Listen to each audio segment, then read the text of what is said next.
Your old self can be broken down into a few different parts. They can be beliefs that are no longer serving us, beliefs that were maybe given to us or implanted in us at an earlier age, which may have even been helpful at that age, but are no longer serving us. They can be parts that were walled off at a certain time period, and now, because they have a responsibility, which is quite important, but because they've been walled off from the rest of us and they're not talking to the rest of us, they need to be integrated back into the whole. So we can be making decisions for ourselves in the most mature way. And then lastly, it can be projections that we have, so things we are getting angry at, which might seem very empowering because anger is a very empowering emotion, but it's actually the things that are keeping us stuck. And these are projections which are coming from a place or a part that is no longer serving us, no longer functional, and no longer integrated with the rest of our system. So these are the main shadows which are holding us back. But the first point and the first principle that this video is going to go over is the concept of the old self to begin with. So what do I mean by this? This concept itself, I see, can actually be holding a lot of people back. And also, it's what I have seen been holding a lot of people back from the people that I work with, the people that I work one-on-one with, my clients. So this is why I'm bringing this up, because the same way that people have cognitive biases, the same way that people can see a bunch of information and based on what they already believe, can pick out and cherry pick that bits of information to support their worldview, even if the majority of this information is going against what they believe. This also applies to the concept of the old self, okay? I'm not saying it's not real.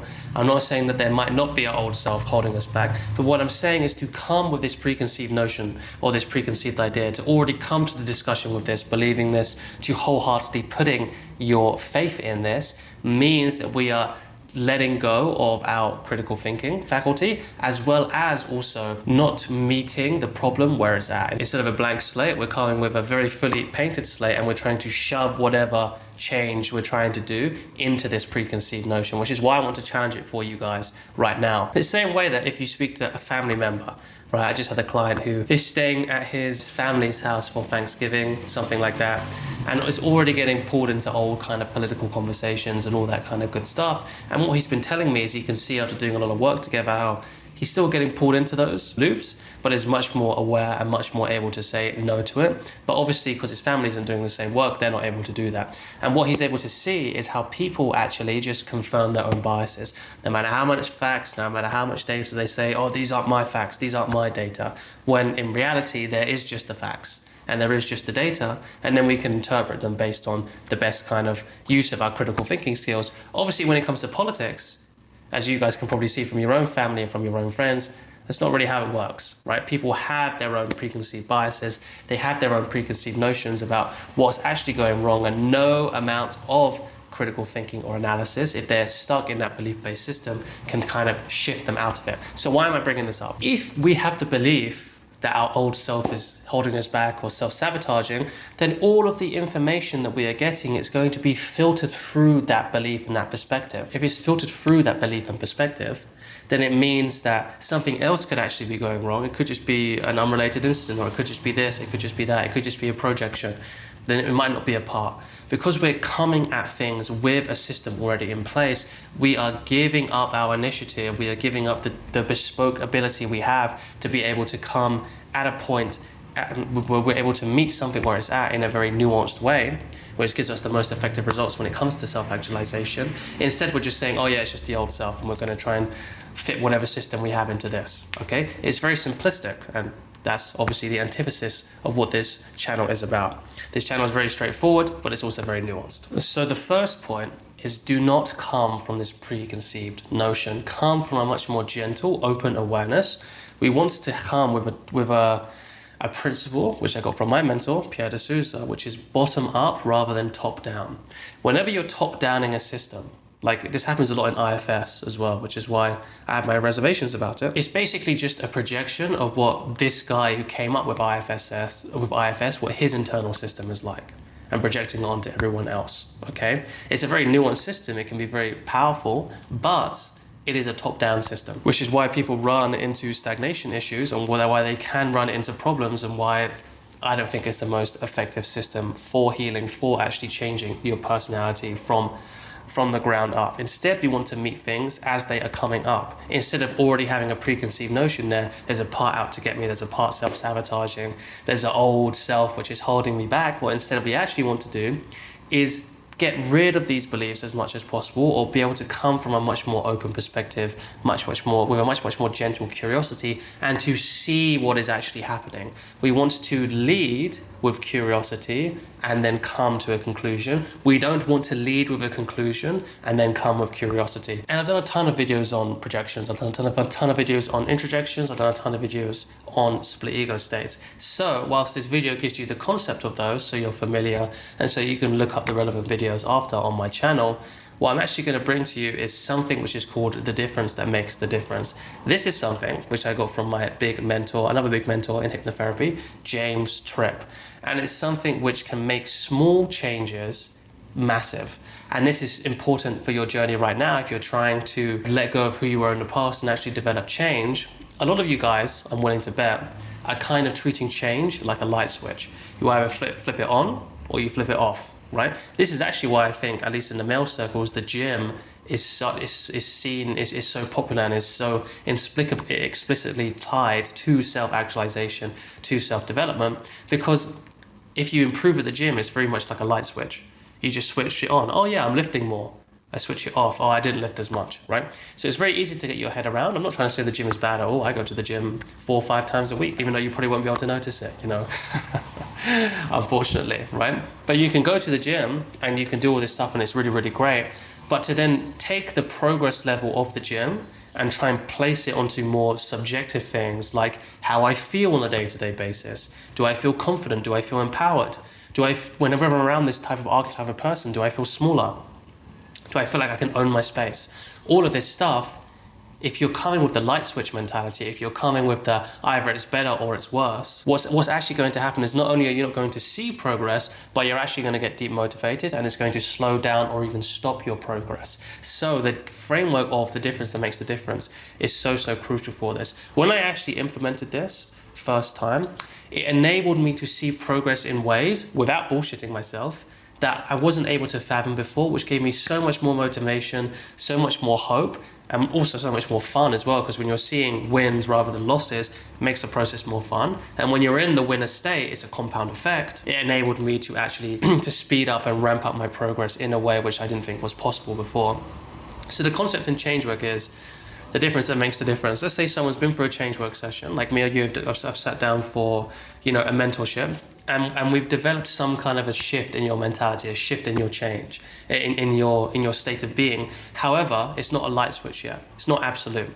Maybe this is a problem you've been struggling with for a couple of years, 4 years, 5 years, maybe even a decade. To get over it in one session, it can happen, but let's be realistic here. I'm not trying to be the talk therapist who takes 10 years just to solve one problem. That's not what I'm saying right now. But what I'm saying is most likely it's going to take a little bit of time just to get your mind even used to thinking in a different way. Okay? So how do we speed up that process? We use this thing that I'm going to give you right now, which is, what difference are you feeling from this small difference that you see right now? So for you guys right now, in a self-actualization problem, let's say you've watched some of my videos on introjects, you've done some shadow works, sessions, you might have even done a call with me, you're seeing some results, but it's not quite the light switch moment where you just, oh yeah, now I am a different person, which almost never happens, by the way, because we're always accustomed to ourselves, so we don't see progress as well as maybe other people on the outside can see it. Well, what you're doing is you're seeing, first of all, you're just putting awareness and intention, and also just a little bit of celebration on the fact that, wow, I am actually feeling a little bit of difference. My mind isn't as attached to the mind stream of consciousness. Instead, I'm actually becoming more aware of my awareness. Okay, that's the difference. And then what difference does that difference make to me? Okay, so you're seeing what's happening now. What we're doing here is it's almost like if you have to break a boulder, you start hitting it, and then wherever the cracks come, you start to open up those cracks even more. You don't go and just hit a different part of the boulder. No, it's like you're developing a structural weakness. Whereas in this, you're developing a structural strength. First of all, you need to put your awareness and attention on the difference that you're seeing.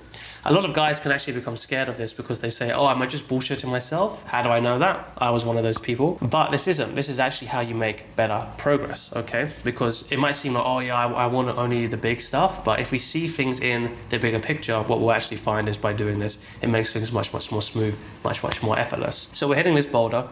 We're getting the crack to widen by asking, what difference does that make? Oh, so what difference does identifying more with your awareness make? Well, even right now, it means that I'm less reactive to my emotions and thoughts without disowning them. That's very important. And when I'm less reactive, that means that I can make much better choices and decisions for myself, and I don't hold myself back as much. Then we're going to see. And what difference does that make to you? Well, the difference that makes to me is that I feel much more empowered. This decision that I wanted to make, like let's say I wanted to go and talk to this person, I can go talk to that person, or I actually can start looking for more options other than this job that I just landed into. I can actually start to do the things that I want and not be so attached to the storylines and identities that maybe my parents have placed on me, willingly or unwillingly. Okay, and then the question is, after you've gotten enough of a difference, we can even see the difference there, right? It started off with having a bit more mindfulness to then actually having real practical things that you can do differently based on this difference that you're experiencing right now. Then you want to ask, well, even if you just had 1% or a tiny bit of this difference, how would that impact your future?